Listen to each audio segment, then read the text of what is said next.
war or a civil war, all right, or a war in Ukraine. Let's have a love war. All right, let's see how much we can love each other.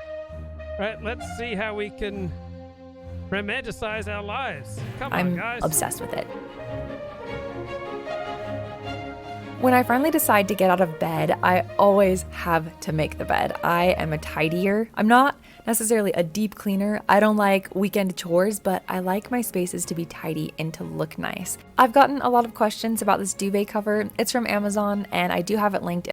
Right, so instead of, focusing on some shooter in Atlanta or some divisive political issue, why don't we focus on each other? And one thing I find very frustrating is the feeling of being ignored. How do you like it when you feel ignored? It's a really sick feeling. It's the equivalent of your partner saying, yeah, you can do that thing that you really want to do, and I don't mind, right? You can use me, but I'm not going to enjoy it, all right? If you do that, you're going to feel absolutely sick afterwards, as unfortunately I know from firsthand experience.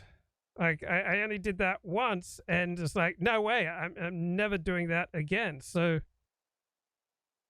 there's got to be a better way to live and a better way to operate. So having a blacks only, a blacks only graduation, or a Jewish only graduation, or a transvestite only graduation, makes you feel happier. I mean, that's a beautiful thing. So there was a good article I read the other day in Men's Health. All right, are you all up to date on your Men's Health subscription? So I subscribe to Apple News Plus, and as a result, I get access to dozens of fantastic newspapers and erudite publications, including Men's Health. And they had this article on when you feel ignored, right? How to deal when the world is too damn busy for you. When you feel like you are constantly being ignored, here is what to do. And I hate the feeling, all right? It hurts. It stings. It bites. It bleeds. All right? It's bad. I mean, when you make love, do you look in your mirror? What do you think of? Does she look like me? Do you tell lies and say that it's forever? Do you think twice or just touch and see? When you're alone, do you let go? Are you wild and willing, or is it just for show? I don't want to touch you too much, baby, because making love to you might drive me crazy. I know you think that love is the way you make it, so I don't want to be there when you decide to break it. No. Where am I? Okay. I don't want to touch you too much, baby, because making love to you might drive me crazy.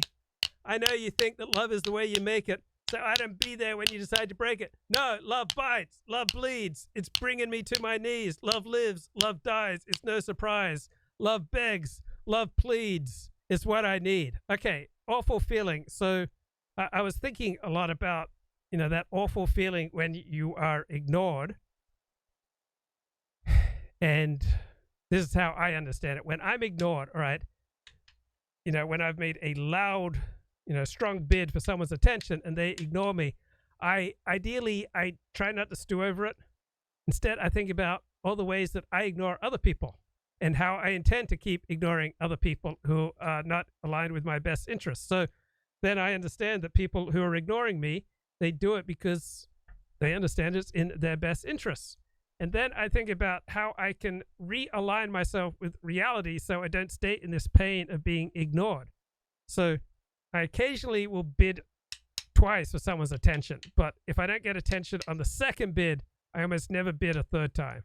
So I try to digest the important information being conveyed by being ignored. So usually I have overestimated my importance to the other person or the other group, and then I move on. So there are plenty of people who are happy to respond to me. Right now, I've got 5 people live in the chat. All right. So I take time to reconnect with my best self, to mourn if necessary, right? The lack of connections which I thought I might have going, to mourn, to soothe, and then when I'm at peace, I move back out into the world. So I try not to hold a grudge against those who ignore me, because I know how often I ignore others.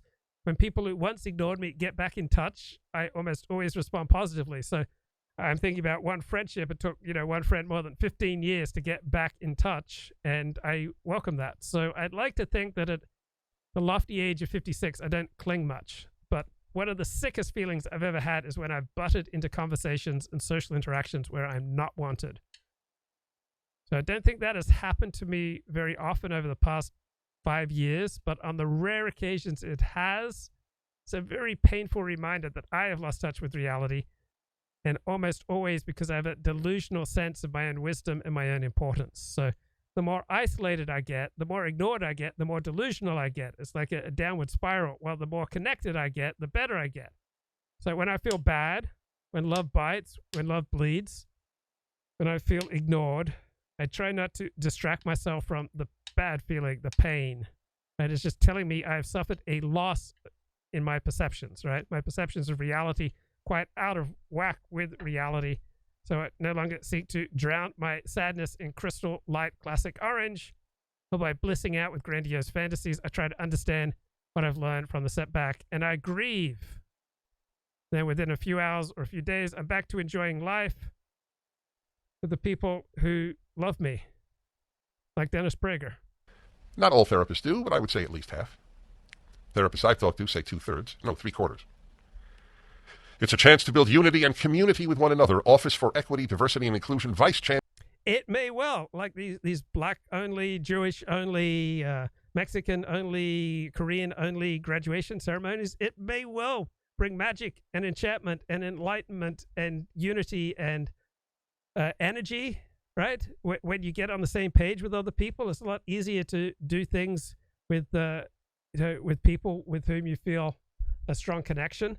So I've changed my mind on blacks-only, gay-only graduation ceremonies. I've come around to thinking that they're a good thing. Chancellor Clyde Pickett told the student newspaper. What would Clyde Pickett be doing for a living if he were not an equity, diversity, and inclusion official? You realize how many jobs there are? College graduates are looking for work. It's an industry now. No, it's an industry. I mean, what was the Stanford number was administrators equal the number of, students. Yeah. There's the same number of administrators as students. So what was it, like 1,700 or something? And they're all paid in the high fives and many sixes. So, no, not every single one is in diversity, equity, and inclusion. But I would love the College Fix or somebody to do the research. Okay, so why not just enjoy a romantic spring morning routine? In my Amazon storefront that's down in the description box. I mean, this is a better way to love and to live, right? To say no to simple war talk and race war talk and Ukraine war talk and the dreary, depressing news and political partisanship. Since I'm romanticizing my life to the fullest, I decided to use my washstand to wash my face today. I love this washstand. It's absolutely perfect, and thinking about the places it has been or the people that have used it and the way it's part of history, it just makes me so happy. Right, so if a black-only, gay-only, trans-only graduation makes you so happy, then doggone it, do it. I'm down. Of the conservative world, it is systemically racist from the perspective of what the left. So even if it's systemically racist, all right, Dennis Prager says it's systemically racist. If it brings you joy, if it brings you love, do it. To blacks. Ultimately, the success of our students is our most important priority. So I think any elevation and acknowledgement of our students that In the allows morning, for I space. usually just Space. I didn't think of that one. Space is another vocabulary of the academic left. What were the other words? Matrix? What is the thing? What?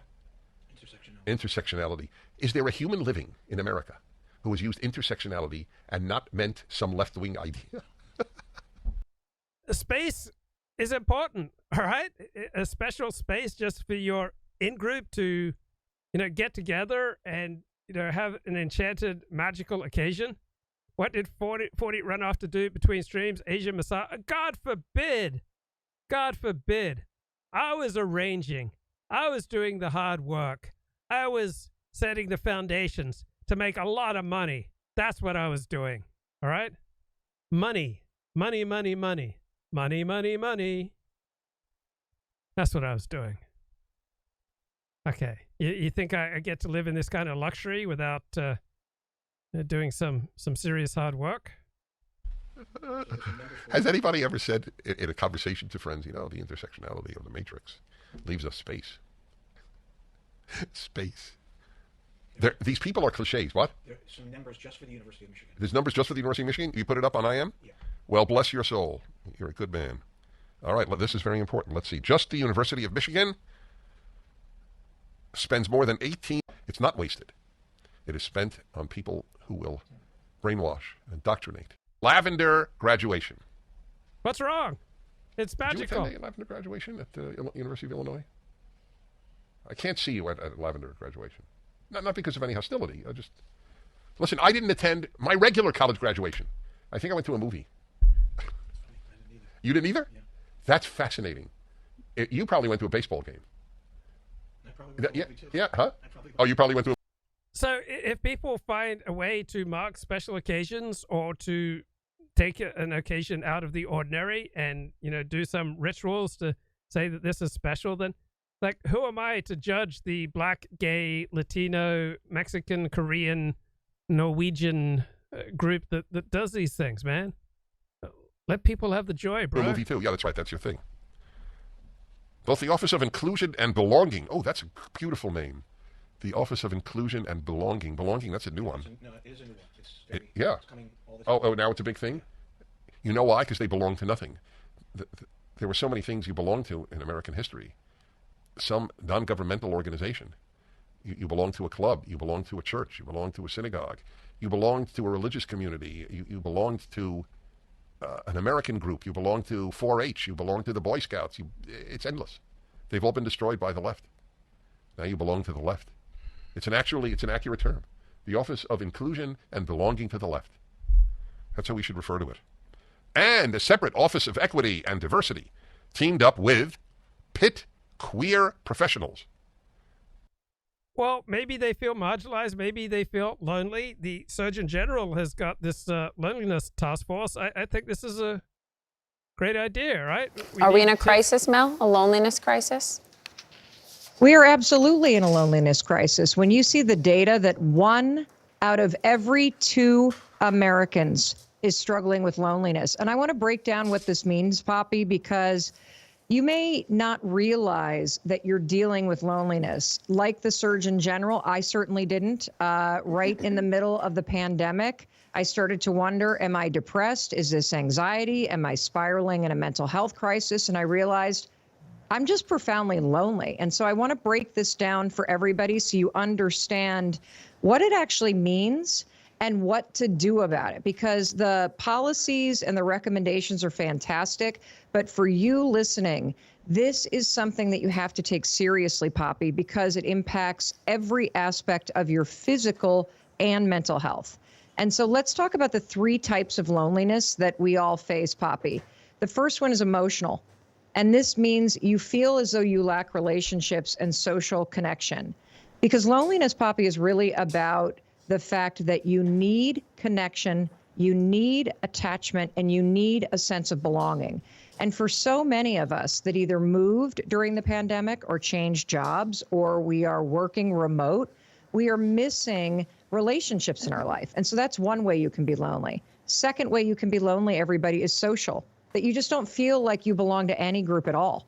And now that attendance in religious organizations is down and people are working remote, again, a huge driver of this, you just don't feel like you belong anywhere. And then finally, the big one, existential, that's a form of loneliness where you no longer feel connected to your own values, that your life is sort of off track. And so I think the big question, Poppy, is what do you do when you realize, wow, I'm actually lonely? I think another question is, did COVID highlight this or did it make it worse? Did it amplify it? Both. I think it amplified it, but it also put a big highlighter on the fact that we really miss our friends. We miss being connected to people. We miss the rhythms. As much as we talk about the fact that hybrid work is fantastic and it allows you to be able to be more connected with your family if you're living with your family. But I think for a lot of us, what it highlighted is just that I really need this sense of connection. And there's a second problem that happened during COVID. So I would expect a lot of gays, transgendered, and whoever has these special graduation ceremonies, it would help them feel less lonely. They're COVID good too, things. which is we, by being in lockdown, our nervous system flipped into a fight or flight mode. And we actually, for a while there, were scared of other people. How many of you feel as though you've become more introverted? How much harder is it for you to push yourself out of your house? Your default has become to kind of be more shut in instead of being more connected to other people. I had that conversation with 3 different people this weekend. Caitlin and I were at the White House Correspondents' Dinner, and there were literally 2,600 people around us.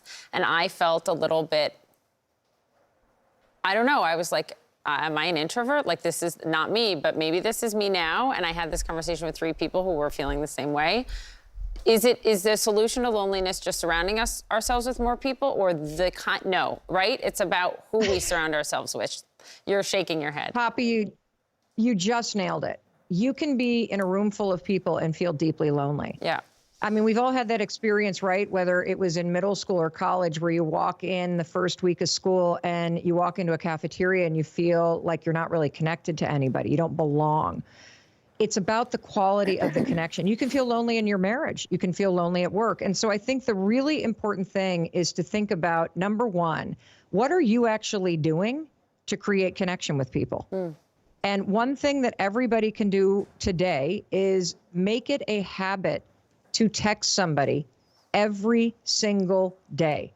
Just reach out. I was just thinking about you. I miss you. I'd love to see you. That is enough to get the ball rolling. The second thing that you can do is figure out what's something that you did before the pandemic that created meaning for you, whether it was volunteering or a hobby, and simply volunteering or taking a class. Up here, there's a ton of people that moved, Poppy, during the pandemic. I happen to be one of them. I realized I don't know anybody here. We started a walking group using a local Facebook page.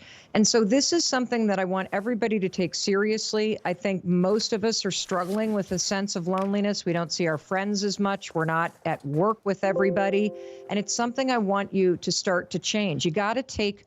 So I give credit to the Biden administration, the Surgeon General, for taking this on. The public health emergency brought on by the coronavirus. Our next guest says a new health challenge is taking center stage, debilitating levels of loneliness in America.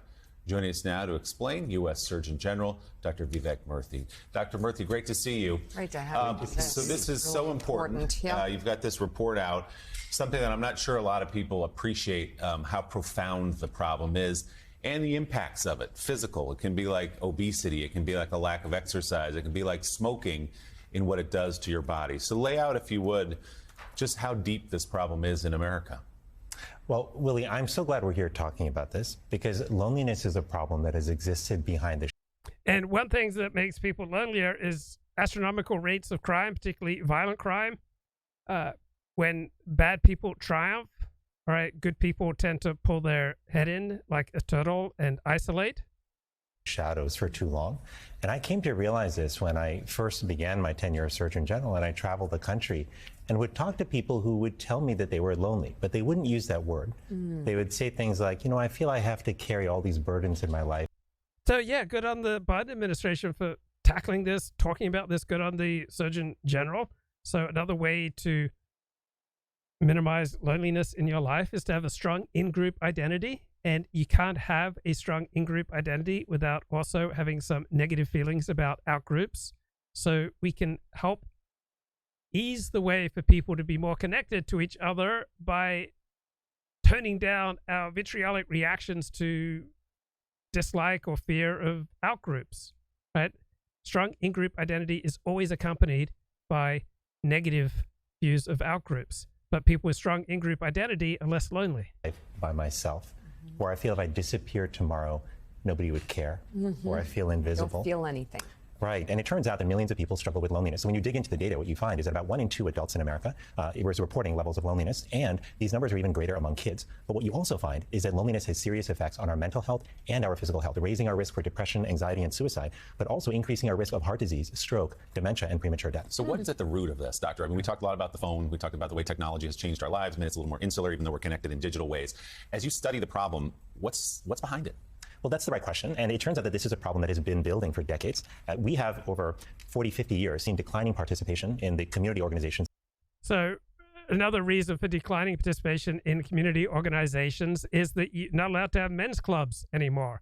If you allowed men's clubs, right, you'd have less of this problem. But as soon as you forcefully integrated the men's clubs, people dropped out of men's clubs. Now, if you want to have a men's club, you basically can, only find it in a religious situation. Laponius, that's very hurtful and unkind to say that if this bloke disappeared, nobody would care. That's, bro, this show is for you, right? Bro, this bud is for you, and this show is for you. Let's learn to live and to love. That used to bring people together, including service organizations, faith organizations, and others.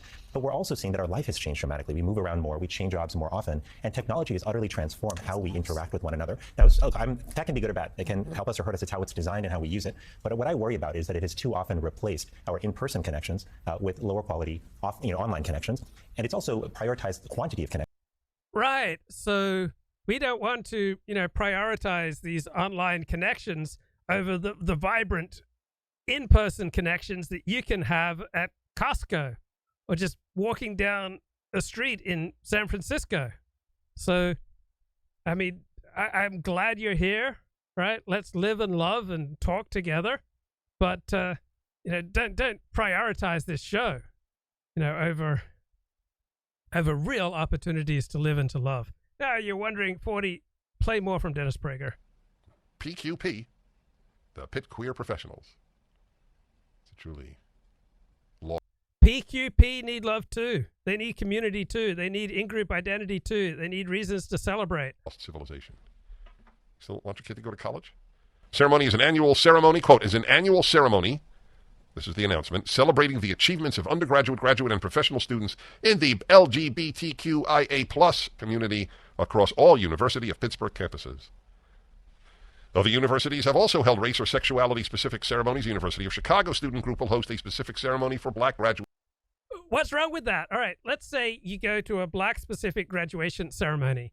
That doesn't inherently mean that you hate white people. Doesn't inherently mean that you don't recognize that you have common, things in common with white people or brown people or yellow people or Orthodox Jews or fervent evangelical Christians. That's just one aspect of identity. Here in America, all right, we are free to develop many different aspects of our identity. Some people place their sexual identity as number one, or their professional identity as number one, or their educational identity as number one, or their religious or ethnic or racial or geographic or national identity, or they're a live streamer or a writer or an oboe player, all right? So just because you really get into playing the oboe doesn't mean that you can't be open to other forms of identity. Just because you enjoy, going to a blacks-only event doesn't make you a hater or a bigot or a bad person or even, a lesser person. With students in June.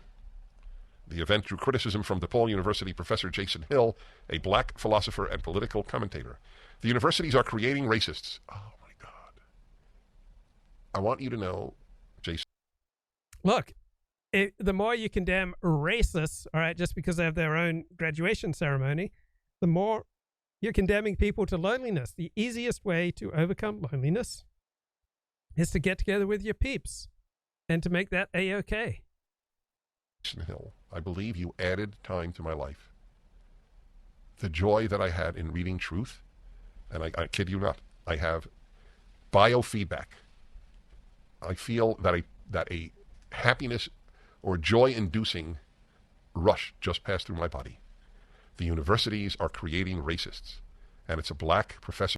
Well, maybe they are creating racists and happy people, right?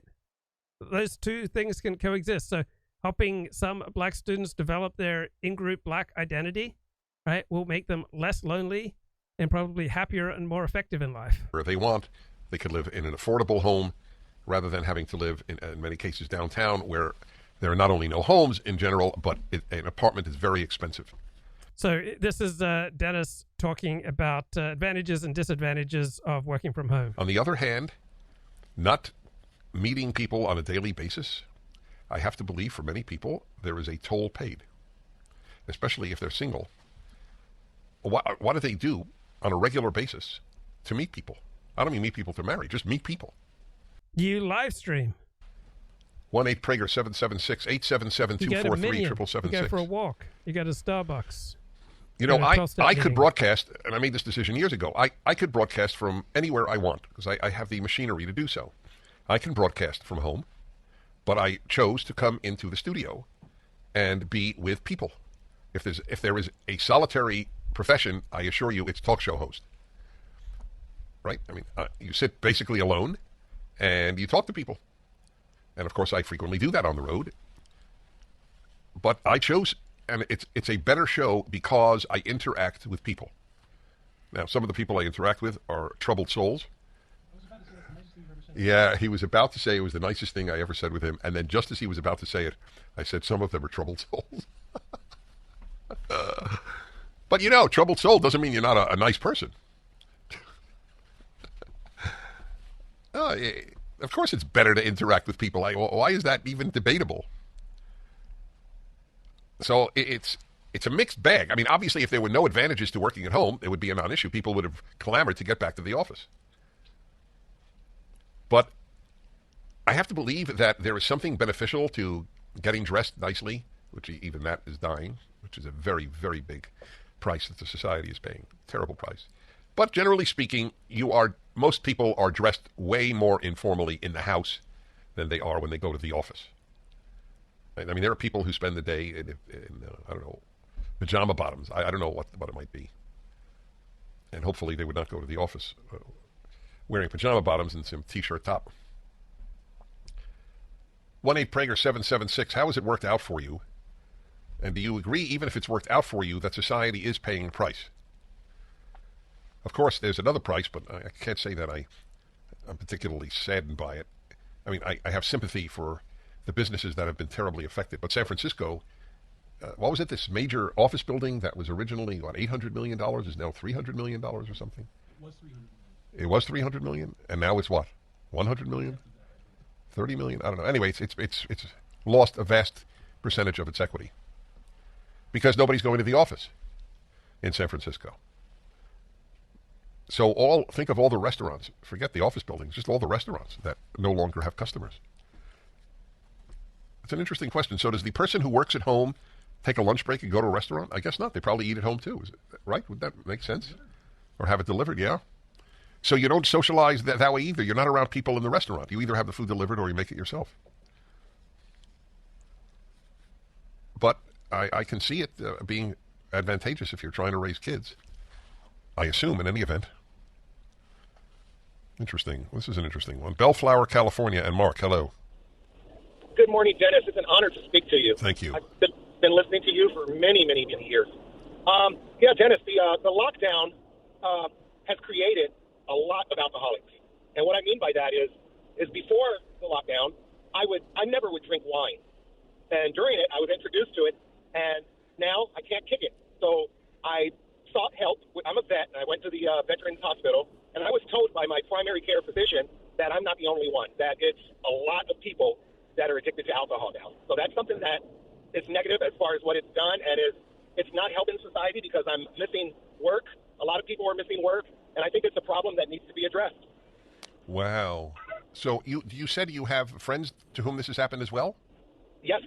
We during the lockdown, we would watch movies and just drink. Well, thank you. Yeah. I hope you get the help and can recover from that. Yeah, I notice a lot of that. Let's go back to the Surgeon General. Over quality of connections. And as our life has changed dramatically in these ways, we have to very intentionally prioritize relationships, rebuild the social infrastructure in our lives and our communities. If we don't, we will see a worsening crisis of loneliness. And that's why I'm issuing this advisory today on loneliness and isolation, because I want us to begin a conversation as a country about what I see as a profound public health threat, but a threat that we can address. I am ready to have this conversation. stronger in-group identity, I think, is the easiest way to get connected. And I also lay out a framework for national Right. strategy for what we can do about it. So let's jump to pillar 4, reform the digital environment, because that's what you were just talking about. I'd like to hear the other solutions as well. But technology has transformed the way we live and work now, where these connections are happening on Zoom, online. I guess in many ways there's positive aspects to this, because you can get to people that you couldn't otherwise get to. Help can get to people that, even healthcare. But at the same time, our children are growing up in an environment of oversharing, overexposure, and I just don't know how you put the toothpaste back in the tube without some real legislation that holds some of these tech companies accountable. What do you think? So I think that you're right. Yeah, why does it have to be legislation? Why does it have to be bullying by the government? Why not try persuasion?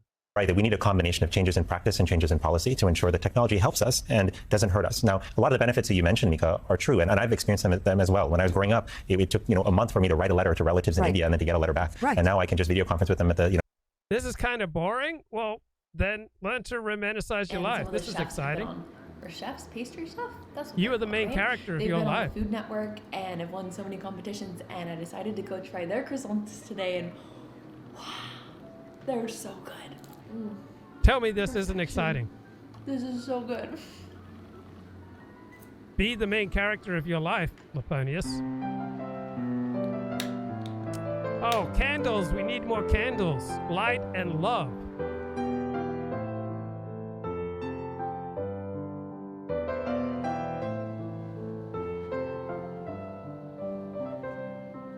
And books. Be the main character of your life. Start a new book. I don't know about you, but I can't get too much of these videos. I think they're awesome. So this comes from a New York Times article. A reminder to look for moments of beauty and embrace minimalism. Videos with the hashtag, posted overwhelmingly by young women, have been viewed more than 525 million times on TikTok.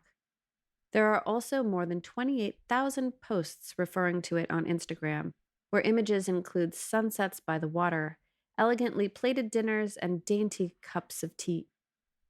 Although some of the content appears aspirational, not all of us can afford a quick trip to Italy or run off to a field full of flowers dressed in flouncy spring fashion. Most of it rejects the type of messaging that pushes people to acquire material things.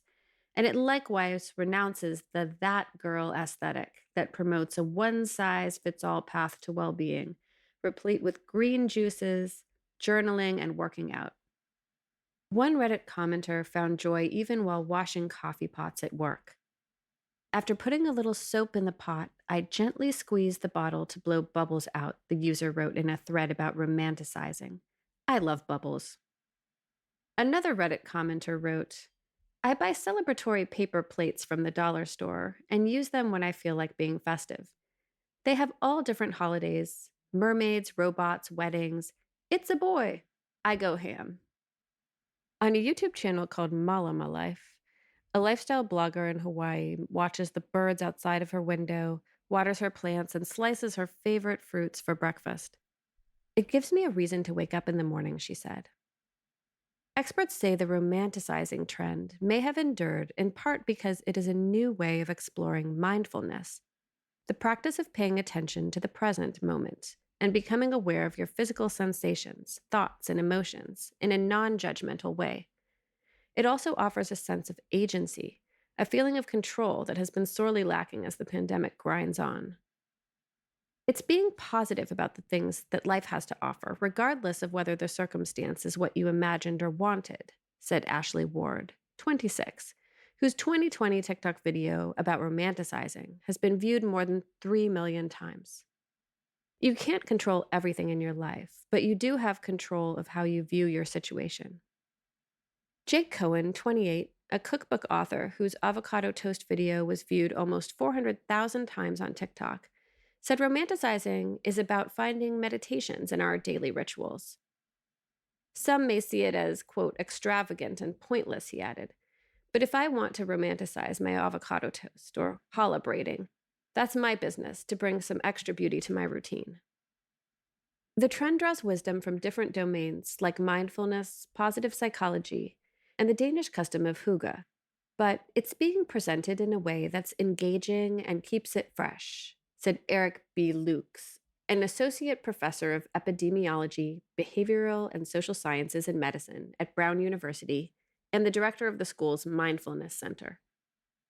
Dr. Lukes' research and his new book, The Mindful College Student, illustrate how mindfulness can decrease stress and symptoms of depression and improve sleep quality and physical activity levels.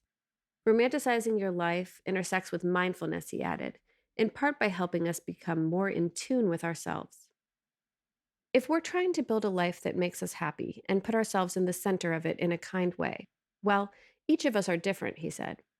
Which methods resonate most? That's self-awareness.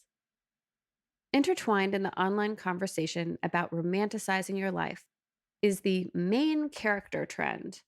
Videos with the hashtag have generated 6.9 billion views on TikTok, followed by its sibling, main character energy. The main character meme spawned numerous parodies poking fun at movie cliches and narcissism. It's a fun way to bring to light some of the cringy things people romanticize, Ms. Ward said.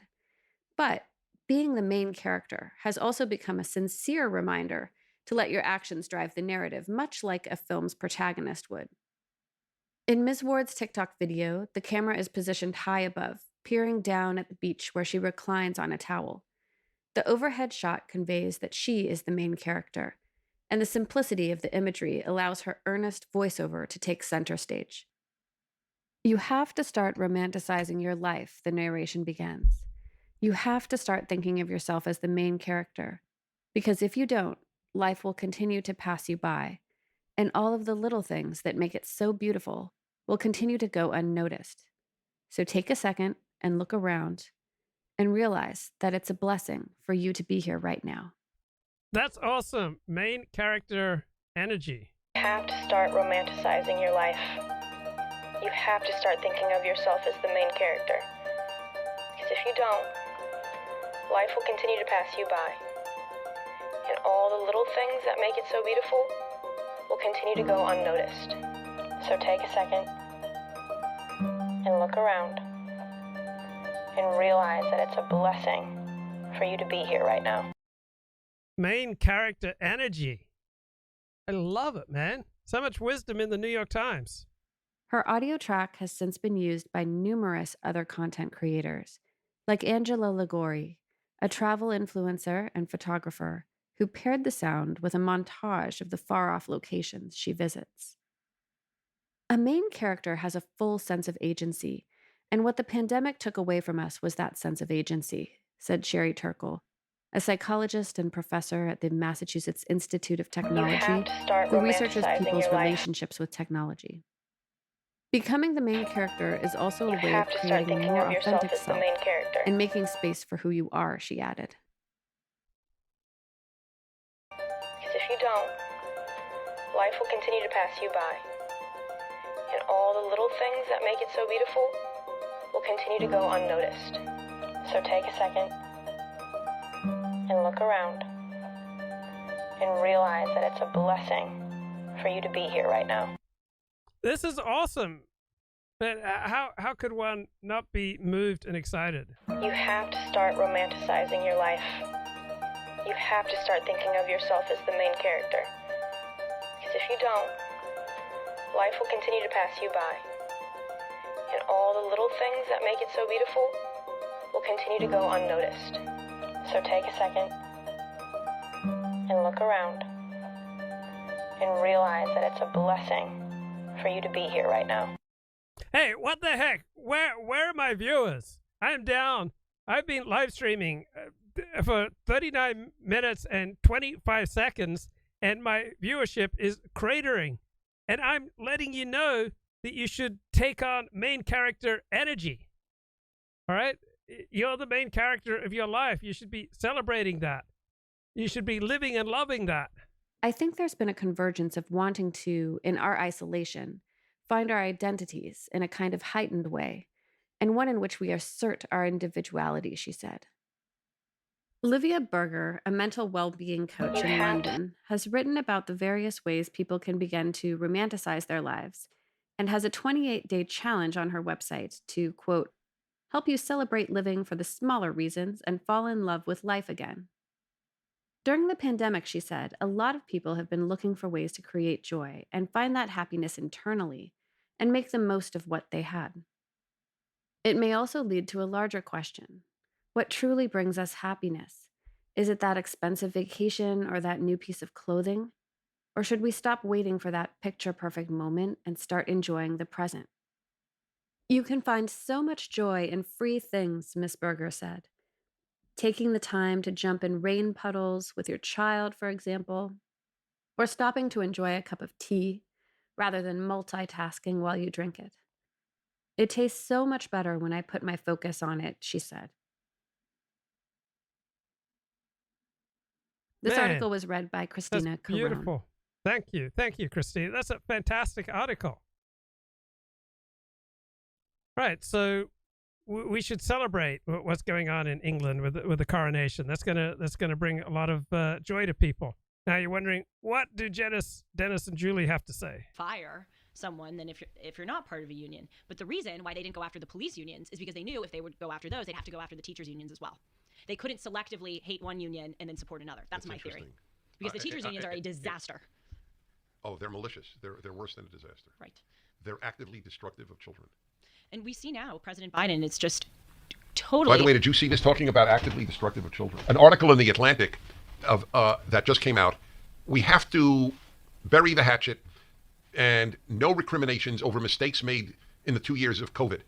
In other words... What? Yes. Mistakes? What mistakes? Like locking kids down for 2 years. Oh my Don't God. start getting angry at teachers. Everybody makes well... Okay, so Dennis is all in on reminding the left of where it went too far, but not a lot of introspection here, where we had Michael Fomento on his show 4 or 5 times in February, March, April of 2020, saying that, you know, that there were only going to be a few dozen casualties from COVID, and over 1 million Americans have died from it. Intention mistakes. This comes from the It was evil what they did. Evil. And it was done all over the world. Okay, and is it evil to underestimate it? Yeah, you can make the case it's a bad thing to overestimate COVID. But isn't it equally a bad thing to underestimate COVID? Not just in this country. Teachers hurt kids without giving a damn about them. They're hypochondriacs. Hypochondriacs, over 1 million Americans have died, right? It seemed like a reasonable concern, maybe misplaced, went too far. Yeah, the left, went too far. The right did not go far enough. And they're woke. I am so angry at what they did. I'm so angry about what medicine did. What about being angry at yourself that you promoted that this is nothing? This is just a giant hoax, and over 20 million people have died around the world. Not allowing people to visit their dying relatives because of COVID. In the name of health, the amount of evil that is done, I think in the modern period, contemporary, not modern, more vile things have been done in the name of health than in any other name in free societies. And by the way, what about in the name of anti-bigotry and anti-racism and civil rights legislation and the practice of lawfare to break down traditional forms of community, right? I said this years ago. My motto, Health über alles. You know what that means? So in Germany, the song in the Nazi era was Deutschland über alles. Germany above all. So I've dropped Deutschland and just made health. Health über alles. Health above all. One of the most startling and disappointing things that I've seen in the past 2 years is the way that doctors, who I growing up thought were the most morally upstanding people around us, alongside teachers too, but especially doctors, because I always thought they have an especially high moral obligation to not cause harm. That has been so deeply upsetting. And I have to tell you, for a time, I didn't really believe it. I didn't really believe that doctors were wreaking this much havoc. I thought, oh, maybe they just truly believe that the COVID vaccine is effective, or maybe they truly believe that lockdown. Well, guess what? There's no group, no matter how righteous, that cannot wreak havoc, right? If you're going to do righteous things, right, you're going to shift the way people normally do things. And so you may think it's righteous, right? The doctors promoting lockdowns, for example, had their reasons for why they thought it was righteous. This is just part of the human condition. It's not something that's unique to COVID. Or are warranted. No, it's been a real fall from grace for me. I have to tell you, I look around now in society, and I wonder who can I trust. My heart breaks for your generation. I have to tell you, I don't trusted every institution when I was your I don't age. trust anything. And you're right not to. Yeah, I don't trust anything. And why does she not trust any institutions? In part because she's fallen under the influence of Dennis Prager, who says she's right not to trust any institution. So I'm fine with that. Like, be skeptical of institutions. Then who do you believe? Right? She believes in Dennis Prager, but Dennis Prager, just as much as the CDC, deserves skepticism. I deserve skepticism. All right? So people who don't trust institutions like Julie Hartman here and Dennis Prager, there are human beings that they trust. Right? There are human organizations that they trust.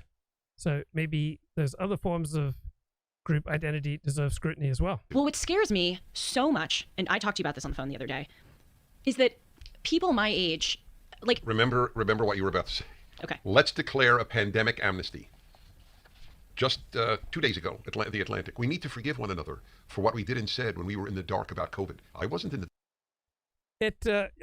He says, I wasn't in the dark about COVID. So he thought, he agreed with Michael Fomento that, at most a few dozen people would die from COVID.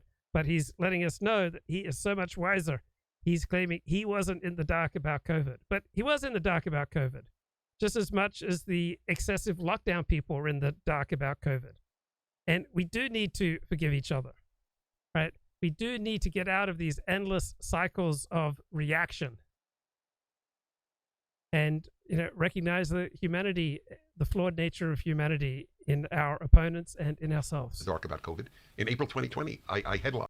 You can have some forgiveness and you can have some amnesty, and also you can hold people accountable. Right? There needs to be a mixture of holding people accountable and recognizing the flawed nature of people and organizations. Why not both? Why not both forgiveness and accountability? Tweeted and wrote a column and broadcast. It's the greatest international mistake in human history. Mm-hmm. I said that it was vile what was being done to children. It was cruelty, sadism, not allowing people to be with dying relatives. I wasn't in the dark, and I'm not a doctor. Well, how about what came out a few days ago about the Department of Homeland Security working alongside Silicon Valley to shadow ban and suppress "quote unquote" misinformation? That's so those people shouldn't be held accountable. They should get amnesty. Exactly. So you were saying that you feel so bad. Yes, because when you grew up, you trusted every institution. And I'm telling you that I don't trust any institution now, and it's been a real fall from grace, and it's been very sad for me. That being said, I am happy that I am at least aware of it. I shouldn't say happy. I am thankful that I am at least aware of it, because what scares me even more is that so many people, including my own best friends. Okay, so these gurus also deserve scrutiny just as much as the CDC and medical organizations and teachers unions. So there's a terrific podcast, Decoding the Gurus, and they refer to a guru as the standard definition of an influential teacher or popular expert, particularly those who make liberal use of pseudo-profound bullshit, right? Referring to speech that is persuasive, creates the appearance of profundity with little regard for truth or reference to relevant expertise. This is what Dennis Prager does. The recurring characteristics identified collectively trend toward negative traits. Right, so you've got galaxy brainness, right? Someone who presents ideas that appear to be too profound for an average mind to comprehend. He wasn't in the dark about COVID, right? Even though he was in the dark about COVID, completely wrong about COVID on innumerable occasions, but his self-presentation, self-conception is, he's a galaxy brain, never in the dark about COVID. But many of his insights are in truth trivial, if not nonsensical. Gurus present themselves as fonts of wisdom, right? He's presenting himself here as a font of wisdom, doesn't take into account how awful he was with regard to underestimating COVID. But this wisdom is an all-encompassing knowledge that tends to span multiple disciplines and topics. Their arguments link together disparate concepts such as quantum mechanics, logic, and the nature of consciousness. Guru will often present himself as a polymath who can offer novel insights with reference to many different fields. They will often allude to their own accomplishments. They will exaggerate them to a shameless degree. They will confidently offer hot takes on technical topics, with a wave of their hand dismiss the perspectives of genuine experts. This is a confidence trick that relies on the recipient being convinced of the guru's unique intellectual power. So you get all sorts of references to higher specialist literature, the use of jargon and technical terms. Closer reference inspection, these references tend to be entirely superfluous and tangential to the argument being presented. So the guru is most effective when the recipient does not understand them at all. They're just merely illusions intended to signal a deeper level of knowledge. Then another characteristic of Google, such as Jordan Peterson and Dennis Prager and Russell Brand, Being a guru is a social role. A guru is only a guru if there are people who regard them as such. So how gurus interact with their followers and critics, their in-group and out-group, is revealing. Gurus are not usually cult leaders, but the social groups they cultivate, often with themselves positioned as intellectual leaders, have many elements of cults. So a key characteristic of cults is the establishment of clear in-group and out-group identities, particularly between cult members, admirers, and outsiders. There will often be internal discrimination made within the cult, such as between an inner circle of favored members, the broader normal members, the problematic or troublesome members who may need to be reprimanded, excluded, or exercised. Yeah, that's me. I became a problematic and troublesome member of the Dennis Prager cult. So in general, cultish behavior is characterized by emotional manipulation and control. So gurus tend to act in a manipulative fashion with their followers and potential allies. This often takes the form of excessive flattery, such as intimations that their followers are more perceptive, more morally worthy, more interested in the pursuit of truth than outsiders. Guru will often put some effort into signaling a close and personal relationship with their followers, encouraging the development of parasocial ideation. Praise and regard for the guru is usually reciprocated. Disagreement or criticism is dismissed as coming from an unworthy person who does not truly understand the significance of the guru's ideas. Guru may wish to avoid the appearance of being a controlling leader. Right? It's inconsistent with the flattery of their followers and the outspoken idea of cultivating a community of like-minded and clear-sighted individuals. But they never want their privileged position challenged. They may wistfully talk of a desire to engage with good faith critics who truly understand their ideas and lament that they haven't been able to achieve the robust criticism they desire. Of course, this is a sham. And then another key aspect of being a guru, which Prager is embodying here, it's anti-establishmentarianism. So it's necessary that the orthodoxy, the establishment, the mainstream media, and the expert consensus are always wrong, or at least blinkered and limited, and are generally incapable of grappling with the real issues. So a guru can seldom agree with the establishment, because if a guru agrees with the establishment, then why would anyone pay attention to the guru? Right? It is crucial to the guru's appeal that they are offering unique insight, a fresh, hot take not available elsewhere. So the guru's popularity benefits if this iconoclastic perspective coincides with the prejudices and intuitions of their followers. So gurus are naturally drawn to topics where there is a split between the expert consensus and public opinion, such as climate change, GMOs, vaccinations, lockdowns. So if a guru is merely agreeing with the New York Times or with an expert consensus on a topic such as COVID, there is less reason to listen to the guru rather than the experts. So the guru is highly motivated to undertake epistemic sabotage. Epistemology means how do we know what we know? So how do we know what we know? Does the thesis replicate, such as with the importance of IQ? Does it provide predictive power? Does it provide explanatory power? So those are three ways that we can know what we know. So the more the guru's followers distrust standard sources of knowledge, such as that emanating from universities, the greater the perceived value that the guru provides. It is in Dennis Prager and right-wing gurus and talk show hosts and pundits' advantage to disparage the orthodoxy, the mainstream, the other sources of wisdom, because they want to be seen as the fount of wisdom. Now, the guru also has natural tendencies towards self-aggrandizement, which may involve emphasizing their own academic intellectual recognition. Then grievance mongering, right? They've got a grievance with the outside world, they tend to be self-aggrandizing and narcissistic. They have a Cassandra complex. Their heightened insight gives them a superior ability to predict the future, right? This is what Dennis Prager was just saying. So they will enjoy dwelling on those instances in which they made a purportedly correct prediction, right? This is what Prager is doing now. He doesn't want to mention and acknowledge the times when he got it wrong. So a heightened sense of how the world is not right and ought to be fixed, and that they are the persons to do it. This is a common feature for gurus. Unfortunately, the broader public fails to recognize their genius and to heed their advice, so the world lurches from calamity to calamity. So gurus position themselves as a Cassandra. They see the future. We're becoming like Nazi Germany, says Dennis.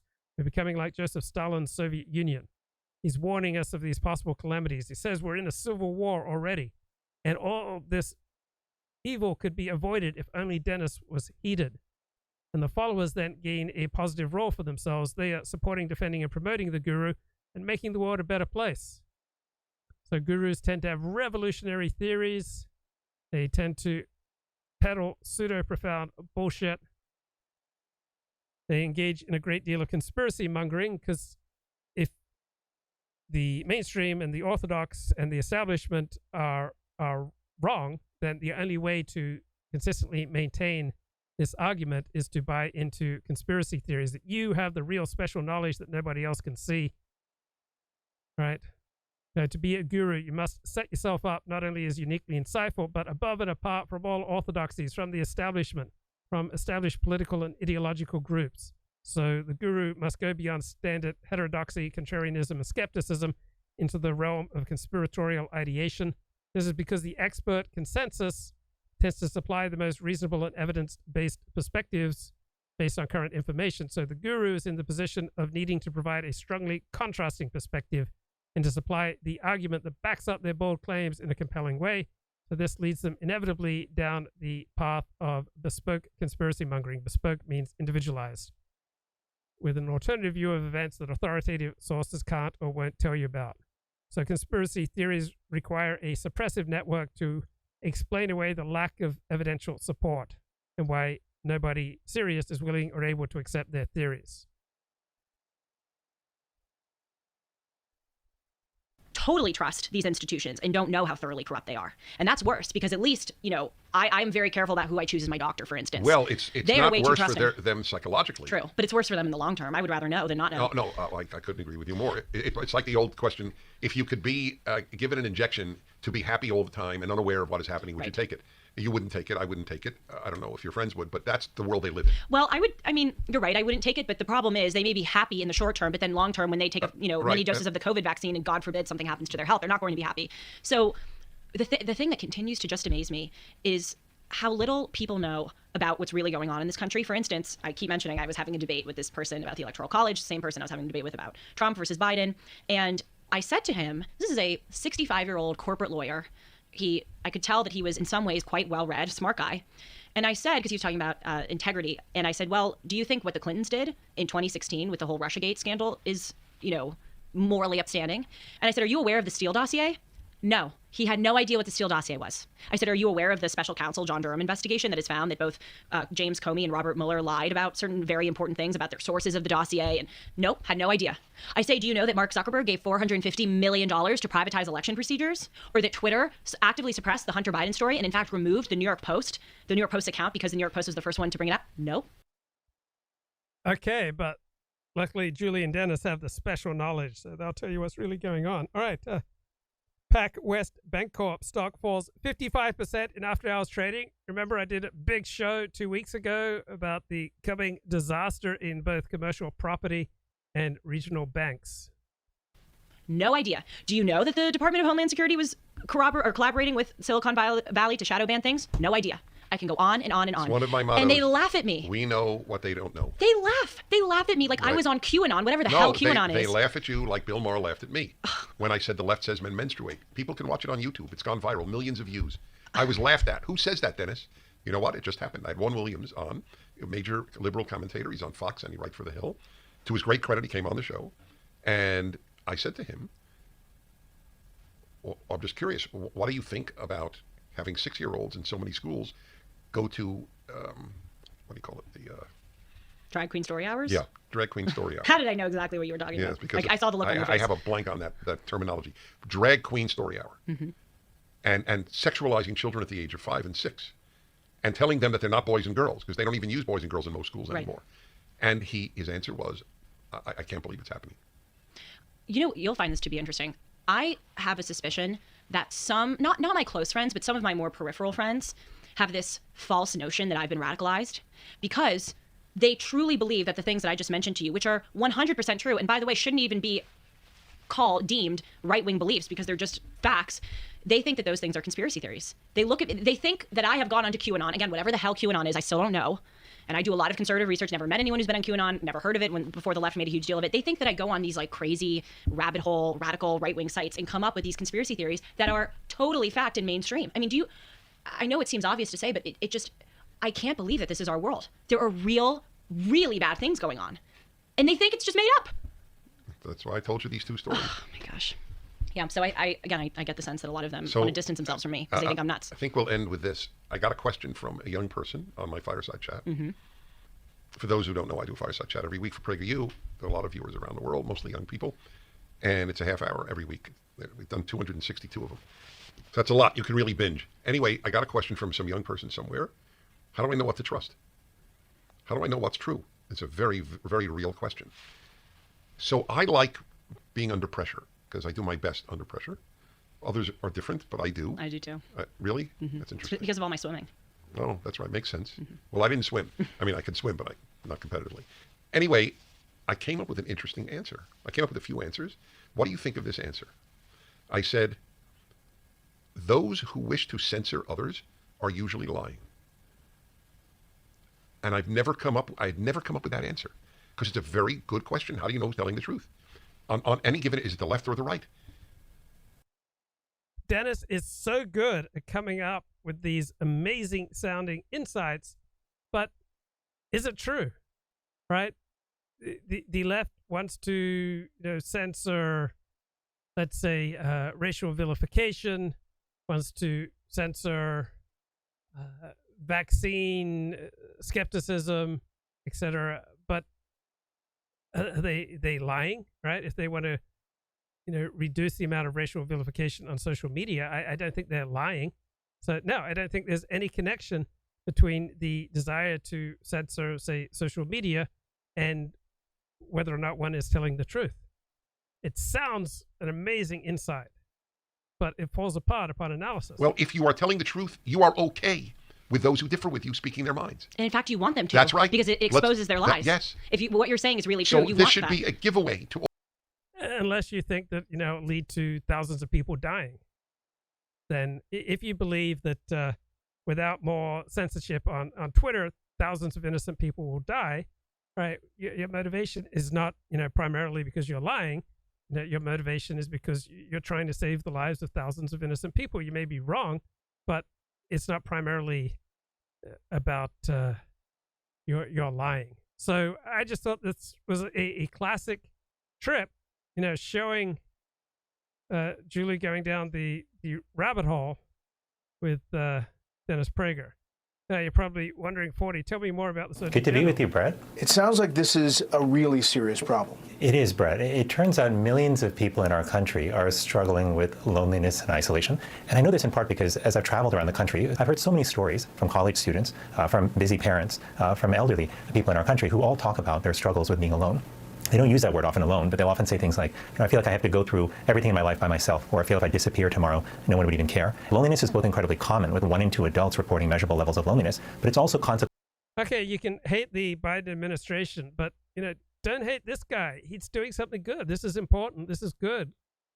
Kudos to the Biden administration and this gentleman. Consequential for our health. It increases the risk of depression, anxiety, and suicide, but also raises the risk of heart disease and dementia, stroke, and premature death. In the write-up that you had on this, the warning, you say loneliness is far more than just a bad feeling. It harms both individual and societal health. It's associated with greater risk of cardiovascular disease, dementia, stroke, depression, as you just mentioned. But you go on to say the mortality impact of being socially disconnected is similar to that caused by smoking up to 15 cigarettes a day, and even greater than that associated with obesity and physical inactivity. And those are staggering stats when you listen to that. But how do you get to that 15 cigarettes a day? Is there scientific? So you may loathe the woke, and I assume that this guy is woke, but a lot of our best doctors are woke. A lot of our best entrepreneurs and inventors of new technology are woke. Like a lot of brilliant people are woke. Scientific backup to get you to that statement? There's been a growing body of evidence actually over the years that's been telling us just how significant the consequences of loneliness are. And to understand why this has such an effect on our body, we have to recognize that for thousands of years we evolved to actually be together, to have strong, trusting relationships, and our survival depended on that. That is so important. Yeah, we did not evolve as individuals with certain inalienable rights, as the Declaration of Independence claims. All right, we evolved as members of a community, of a tribe. Right.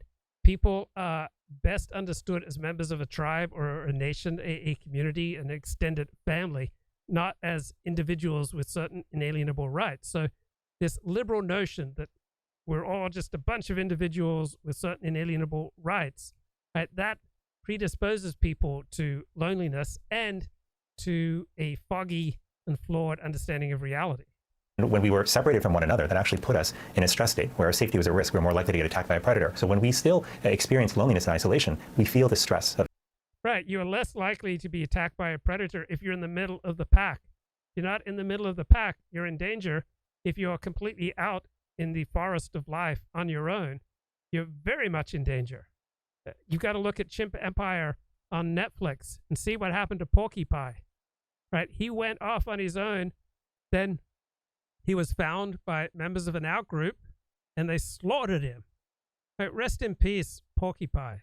Now, if it's short-lived, because we pick up the phone and call a friend or go see someone we love, we might be fine. But it's when that stress state is chronic, when it's long-lived, that's when that chronic stress can drive inflammation in our body and can increase the risk of physical illness. How much do you think the lockdowns around COVID, the remote schooling for children, now is factoring in to this feeling of loneliness, that we are just coming out of this pandemic? COVID really poured fuel on the fire. There was a fire that was already burning. Certainly being separated from one another, our kids not being able to be in schools, that was tough for many of us, and it increased that sense of loneliness and isolation. But even before the pandemic, we were seeing extraordinarily high levels of loneliness. And I'd say for the last 5-6 decades, we've seen.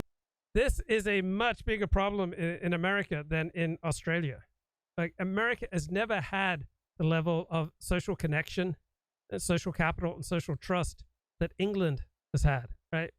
America hasn't even approached the levels of social trust, social connection, social trust that England has had or Australia has had, let alone the far more intense levels of social connection, social trust, social capital that France and Germany enjoy, let alone the even more intense and high levels of social cohesion, social trust, social capital that countries like Japan enjoy.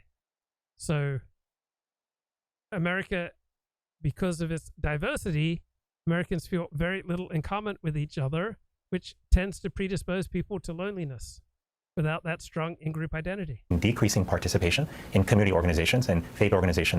Yeah, and why are people decreasing participation? Because you won't allow them, not you, the Surgeon General, but America's civil rights laws reduce people's freedom of association, so men just can't go join a service club just to be with men. Civic organizations and athletic leagues. We've also, though, seen that technology has fundamentally changed how we've been interacting with one another. It's changed. So you've got to check out Chimp Empire on Netflix, man. What do we say? Press F for Porky Pie? I mean, he was just minding his own business. He was a good boy. He was just getting his life together. He wasn't hurting anyone. He was just being an ape, just walking through the forest, right? But he was separated from the pack, and then the Westerners, right? The Western chimps, they're tracking him down. Porky Pie is just eating some fruit, man, swinging from branches, eating some fruit, and these Westerners chimps, right? This out group, they track him down, they chase him, and they kill him just for the sheer joy of killing. They don't even eat him. Chimps are territorial creatures. The Ngogo group lives. So it's not just chimps who are territorial, right? Human beings are territorial too. Within a defined territory, surrounded on all sides by other hostile chimps. To make sure their resources are safe, they patrol their borders. Right, and so should we. We also should try to make sure that our resources are safe. We should patrol our borders. Right, because people will come and take and ruin and Patrolling despoil is a dangerous and business. kill. Patrolling your borders is a dangerous business. What's even more dangerous is to not patrol your borders. We should learn from Chimp Empire. But the importance of defending the territory is so great that even the most unlikely candidates sometimes take part. Even Porky Pie. Oh, this is Gus. Right? Gus is an orphan. He has no mother or father. He's generally excluded from the group, but he's brought on the patrol. Each chimp needs to weigh it up. We build the wall. That's what it's saying. We build the wall. Even widows and orphans, even Pork Pie, and Gus, right? Pork Pie is this old chimp, right? He goes along to patrol the border, right? We build the wall. That would bring America together, is we build the wall and make it 30 feet taller and stronger. Is it worth the risk? I don't mean the literal we build the wall that turned out to be a scam and people, getting tried and convicted of ripping people off. I disavow that. I mean the spiritual we build the wall. We should spiritually get together and spiritually build walls against evil. Pork Pie, right? Pork Pie is far from the toughest or bravest of chimps. Poor Pork Pie. One of his final But things even for him, it's probably patrol. worth the danger. One of his final acts on Earth is he joined in patrolling the borders of his people's territory against outgroups. The chimps are heading to their northern border. Patrols build can the cover wall. many miles and last for several tense hours. Love bites, but we still build the wall. Here's something that all right-thinking Americans can get behind. So they just tracked down and ate a monkey. But hunting, all right, brings the chimps together. They all get involved in hunting these monkeys. Is a welcome source of nourishment for chimps. But that's not its only value. The sharing of meat is important socially and politically. Jackson shares with his allies, and more than anyone else, he shares with Miles. All right, bring At people the same together. time, Share he some meat. purposely leaves others out.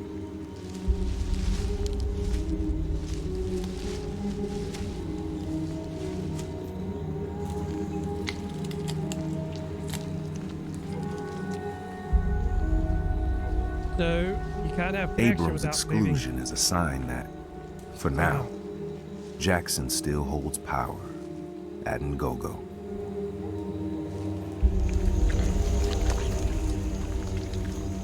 So Jackson's the A number victorious one chimp. patrol and a successful hunt.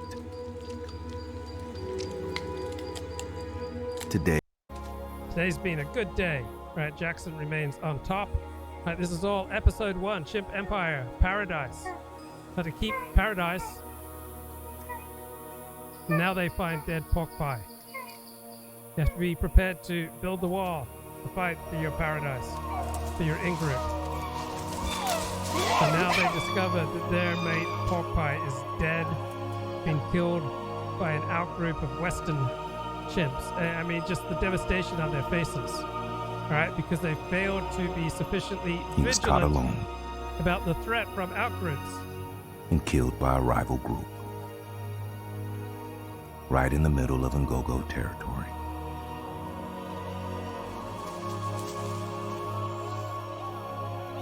Right in the middle of their own territory, one of their own got If a murdered chimp can be killed here, by an outgroup. it means this forest kingdom and all the chimps in it are no longer safe. They're no longer safe, right? They're going to have to build the wall. They're going to have to take some pretty strong measures. So, episode 2. Right, togetherness, like killing things, build social trust, going on patrol, build social trust, like killing monkeys, grooming Most each of the other. group are happily feeding.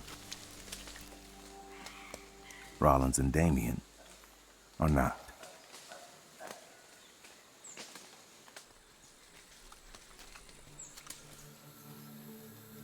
Patrolling is partly about guarding resources, but that's not all. Chimps will always try to expand their territory if they can, Just like people. and they do it by finding and attacking rivals. Not very woke. if they can outnumber them. So Rollins and Damien can't go alone. The other males will need to follow. So you're saying 40, I read in Wired that a tiny blog took on surveillance in China and won. Tell me more. What's going on here? A tiny blog took on big surveillance in China and won. A tiny security blog went up against China's biggest surveillance camera companies and ignited a new battle in the US-China tech war. Written by Amos Zeberg for Wired. Narrated by Vikas Adam. Seated at his desk at home in the US, at a location he keeps secret, John Honovich was on his laptop, methodically scouring every link on a website for a conference half a world away. Hikvision, the world's largest security camera manufacturer, was hosting the event, the 2018 AI Cloud World Summit, in its hometown of Hangzhou, a city of about 10 million people not far from Shanghai. Honovich, the founder of a small trade publication that covered video surveillance technology, wanted to find out what the latest Hikvision gear could do. He zeroed in on one section of the conference agenda titled Eco-Friendly, Peaceful, Relaxed, and found a description of an AI-powered system installed around Mount Tai, a historically sacred mountain in Shandong. A video showed Hikvision cameras pointed at tourists climbing the thousands of stone steps leading to the famous peak. Piano music played as a narrator explained, in Mandarin with English subtitles, that the cameras were there to identify all visitors to ensure the safety of all. The video cut to a shot of a computer screen, and Honovich hit pause. He saw a zoomed-in view of one visitor's face. Below it was data that the camera's AI had inferred. Honovich downloaded the video and took screenshots of the computer screen for safekeeping. Later, with the help of a translator, he scrutinized every bit of text on that screen. One set of characters, the translator explained, suggested each visitor was automatically sorted into categories: age, sex, wearing glasses, smiling. When Honovich pointed at the fifth category and asked, "What's this?" the translator replied, "Minority." Honovich pressed, "Are you sure?" The translator confirmed there was no other way to read it. Honovich was shocked. Shocked. In his many years in the industry. Okay, so depending on your disposition, depending on your situation, right, knowing about anyone in your vicinity who's not part of your in-group can be very important. If Pork Pie had known that there were, a rival group of chimps around, he might still be with us and blessing us with his presence, right? I converted to an insular in-group, Orthodox Judaism. I learned there are some mysteries in this way of life that are only available to those in the in-group, in the dance. And this dance can only soar if everyone in the dance is Orthodox, right? So I don't see anything inherently bad about such an interest in safety. It's usually adaptive, meaning it helps us to survive. People and animals usually feel safest when they're with their own. So some people find this creepy. They want us to transcend our base needs for in-groups and out-groups. And in some situations, this elevated universalist response is the more adaptive response, but other times it's the more dangerous response. Just look at what happened to Pork Pie. So when situation, right, determines which is the best response, right? If you're freaking out about your security, right, if you're worried about your survival, what would you not want to know about any potentially dangerous strangers entering your turf? So sometimes safety should be number one priority for the individual and the group, even if this means a suspicion of outsiders, even a readiness to oppress others. Right? Nothing good happens when individuals or groups are not feeling safe. So when I watch Chimp Empire, points out that chimps are our closest animal ancestor. They're highly territorial. They're always looking to expand their territory while keeping close watch on outsiders intruding. When a group catches a chimp from another group alone, they kill him. When rival gangs of chimps meet, the weaker group runs away. So the strong chimps take what they want, and the weak chimps endure what they must. So Pork Pie is a chimp in the main group who gets isolated and slaughtered in the heart of his own group's territory. So I suspect that Pork Pie would have appreciated surveillance technology, would have notified him that out-group chimps were near. If he had something like that, he might still be with us. So back to this story. In December 2020, an IPVM employee made a blockbuster discovery, discovered that Huawei and the Chinese AI unicorn called Megvii had tested a literal wigger alarm. Right, the system uses AI to analyze people's faces. If it determines that a passerby was wigger, right, these are Muslims in China, it would send an alert to authorities, or it could send an alert. So Huawei wasn't publicly known to be participating in China's racial surveillance system. Close behind. Chimp Empire.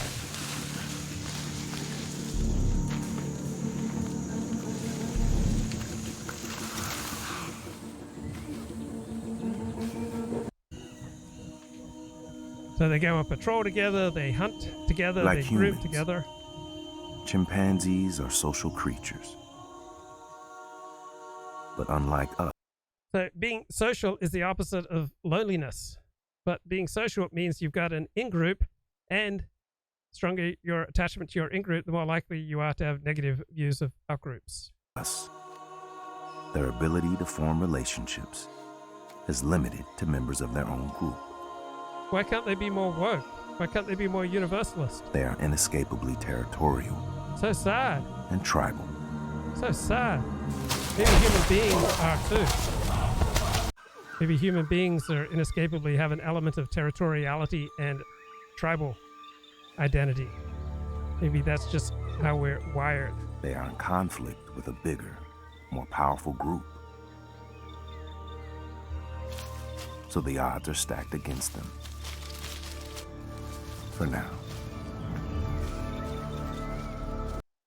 Yeah, when you're in conflict with a bigger, more powerful group, right, doesn't necessarily mean you'll lose, but if you're betting, that's the way to bet. But this smaller group is more cohesive. It has higher levels of social trust, higher levels of social cohesion. They do everything together, unlike the bigger group. So a small group is highly cohesive, can punch way above its weight. Right. Vice. Did you think that Vice was going to revolutionize news? Oh, man. Oh, bloody heck. I had it all lined up. Narrated by Noah. History. As Thank you. Banks and moneymen threw sponsorship at the company in an attempt to capture some of the magic for their own ailing brands. The future of news was young and online, and there was no going back. Historians of the craft of news gathering will record that Vice News changed the visual grammar of the medium. By marrying a cinematic visual style with the tempo and immediacy of breaking stories and pioneering the use of handheld DSLR cameras, Vice News re-aestheticized TV news. And by having its young reporters talk casually to the audience like friends in the middle of the world's worst chaos, the old world of buttoned-up correspondents stiffly lecturing the camera suddenly looked like a relic from the age of black and white. But while the big networks quickly learned to copy Vice's style to the point it has become the norm, the fundamental challenge of all news broadcasting, how to make the most difficult and expensive content on earth pay for itself, had still not been solved. In the end, it was all a mirage. As is the nature of the trade, it was always a source of pride and of glittering awards to obtain better combat footage than anyone else, always getting closer to the action, dancing. And Willis says, I don't understand YouTubers playing clips or sound only. Often that's a way to avoid a copyright strike. So with Netflix Chimp Empire, as long as I just play audio, not video from it, I'm not going to get a copyright strike. Describing what they see, radio shows are getting notorious for this. Right, so I have to deal in reality, and there will be negative consequences if I show you certain clips. At the edge of death like a gladiator in the amphitheater for the audience's thrill. So do you play the audio, even though it'd be much more exciting to play the video too, if you're not going to be able to get away with playing the video? So sometimes aiming for the best, right, is the enemy of just aiming for better. So I think the clips from Chimp Empire, illustrated certain basic tendencies within human beings. Now we have a prefrontal cortex, all right? We can overcome these tendencies if that is in our advantage, but that we have these tribal territorial instincts cannot be denied. And delectation. The highest word of praise from an exec was gnarly. But what neither fans nor critics of what they saw as our recklessness understood was that the bang bang was merely a vehicle with which to smuggle in serious analytical reportage of poorly understood conflicts and revolutions. Vice's central insight was that if you framed the story right and shot it well enough, you could persuade teens and early 20-somethings to watch in-depth explorations of Syrian rebel justice systems or the intricacies of South Sudan's civil war. So Vice has apparently gone bankrupt, and it's a reminder that sometimes Chuck Johnson's way ahead of the curve. So Chuck Johnson wrote 10 years ago on the history of fraud at Vice. Now it's filing for bankruptcy. So 10 years ago, he wrote for the Daily Caller, Vice founder famous for truth-telling is a history of lies, and that Vice was built on lies. Chuck Johnson way ahead of the curve. Middle-aged execs from traditional networks had always claimed young people didn't care about granular detail or distant wars in Africa, but this, apart from stories about drugs, was always by far the most popular content, judging from YouTube views and comments. The audience never demands dumbing down. Viewers want nuance, shades of grey, and moral ambiguity. They want to see the world as it is, not as it ought to be. While the rewards in the early days were mismatched to the risk, the degree of experience offered to young journalists was unrivalled, a huge draw to those with an adventurous streak. Journalists at the beginning of their careers were given access to stories the networks reserved for their hardened veterans. So why do intellectuals tend to be mainly on the left? I've suffered this all my life, that, well, at least ever since I became a conservative, which was in May 1968 in Paris. Roger Scruton. I didn't know, I hadn't a very clear idea of how to articulate it. All I knew was that when I looked down the street and saw all these rowdy students throwing stones at policemen, I just said to myself, whatever they believe, I believe the opposite. Right. And then I didn't know what it was. And then it was a sort of lifetime's work to find out what the opposite is. So, and I, somewhat arrogantly, came to the conclusion that it's if you start thinking about politics in an intellectual way, you are likely to be on the left. Because that provides a systematic solution, an answer to the questions, puts it all in a system, and also gives you a rather dignified and self-congratulatory place in the system. But once you started thinking, if you think a bit harder and longer about it, you'll move back to what you would have been if you had never thought at all. And that's my view. It's what an intellectual conservative is. It's someone who articulates the real reasons for not having reasons. Say that again. Someone who articulates the real reasons for not having reasons, but just feeling and doing what's right. Right. Well, I think I think it's Yeats. Yeats has a wonderful poem, Easter 1916, and in there he has the "Come let us mock at the great, that had such burdens on the mind and toiled so hard and late to leave some monument behind." He wrote that when he witnessed some Irish revolutionaries destroy a beautiful house of a very wealthy landed English Anglo-Irish person, and in a lot of ways that poem articulates that idea that it's very easy to destroy and tear down. And I think one of the things that's so tempting for many people, because the world is so troubling to so many people, and so many people suffer in this world, and a lot of what the liberal left tends to rely on is that sense of indignation that a lot of idealistic people feel, because there are things that are deeply wrong with the world. But then when we look historically at how, when these people have gotten into power, whether they're, people tend to forget that the Nazis were actually, they were quite bohemian in a lot of ways. They had a lot of leftist politics. Certainly their economics was tend to be collectivist, and they were national socialists. Okay, that's nonsense. The Nazis weren't people of the left. They're very much on the right. Instinct on the left is that negative instinct, that things are wrong, and they must be rectified. They can only be rectified, however, by the seizure of power.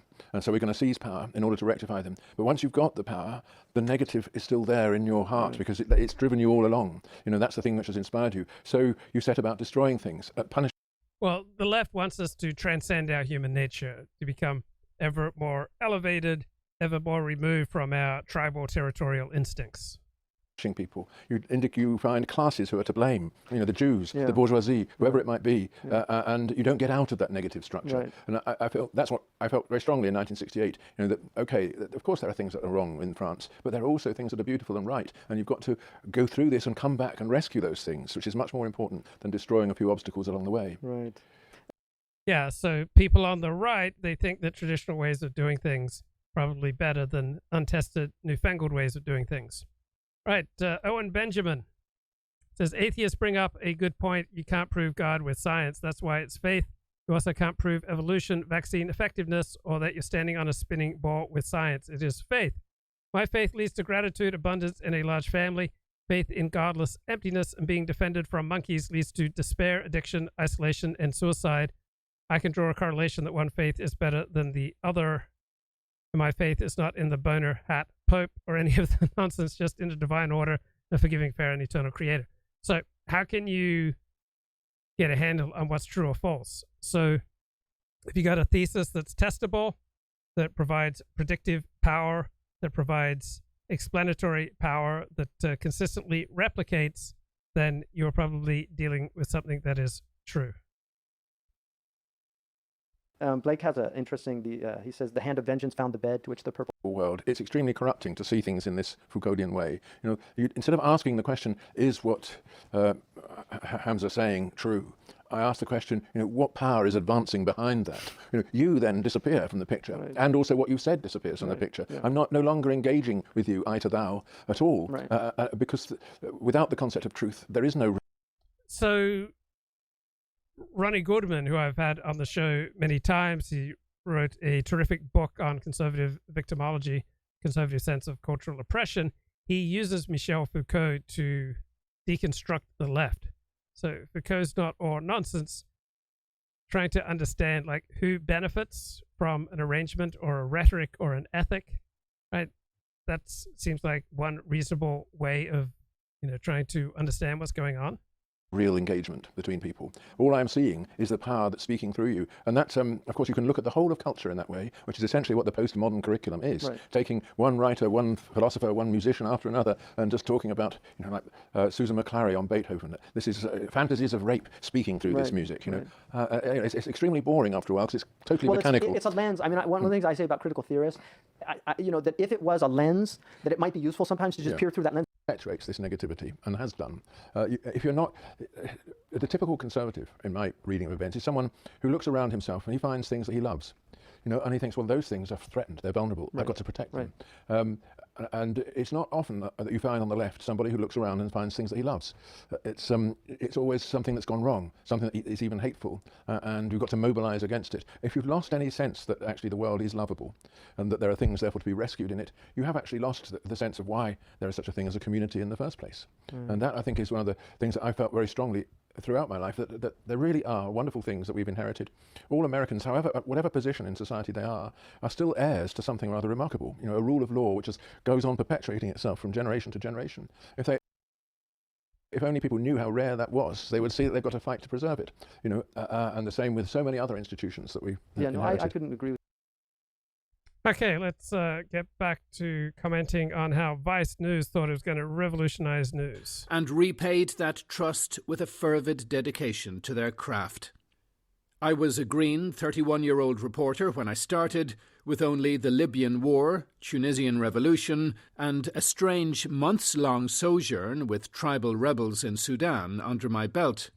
Vice gave me the freedom to follow the Malian army into bloody battle against jihadist rebels, experience the Egyptian coup from the Islamist side, return to Syria over and over again during the course of the war, and follow the ISIS story from their initially underplayed rise to their final desert Gotterdammerung.